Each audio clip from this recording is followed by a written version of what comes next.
No, in fact, they didn't want to do it. Oh, awesome. Yeah, it was a tough sell. The origin of the show was my partner Ned Candle and we had made a show called Encyclopedia Brown. Love that show. On HBO. HBO. Yes. And we decided we want to do something ourselves. So we came up with this idea, which essentially was bedtime stories for lazy parents. And the idea was we would get some old guy, some old actor who's out of work, and he'd sit in some big old cushy chair in front of a fireplace with a big book that said fairy tales. And he'd read the fairy tales, and then we'd record them and package it together. And this was intended to be direct to video. Remember those days? Direct to video. So it's a good idea. So the idea is that a parent who didn't feel like reading to their kid that night would say, okay, pop the tape in, here you go, listen to this old guy tell you the fairy tales.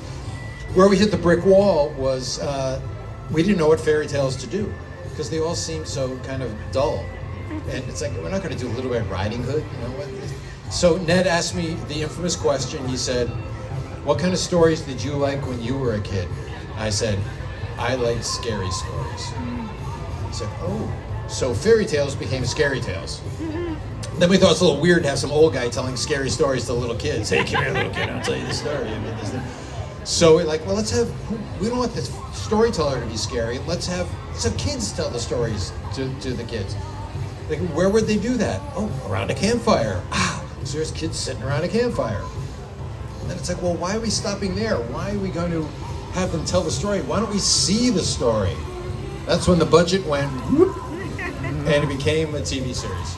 And we took it to Nickelodeon and we explained it. It's going to be kids sitting around a campfire and they're going to be telling scary stories. And they're going to be really scary. It's not going to be like Scooby-Doo scary, you know. It's going to be like really scary. And they said no. I said, no, you can't scare little kids. And I was like, well, yes, I can. All of a sudden, he's the creepy old guy. Yeah, suddenly I'm the creepy old guy. So we went away, and after we were gone for like a year, in the interim, some development executive, Nickelodeon, had gone through the dead show files. Rolodex.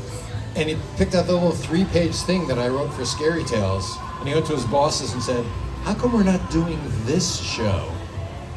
And they called us back in to say, so, is anyone doing that Scary Tales show? And we're like, oh yeah, a lot of offers on that, yeah. Nobody cared. But that's how it started.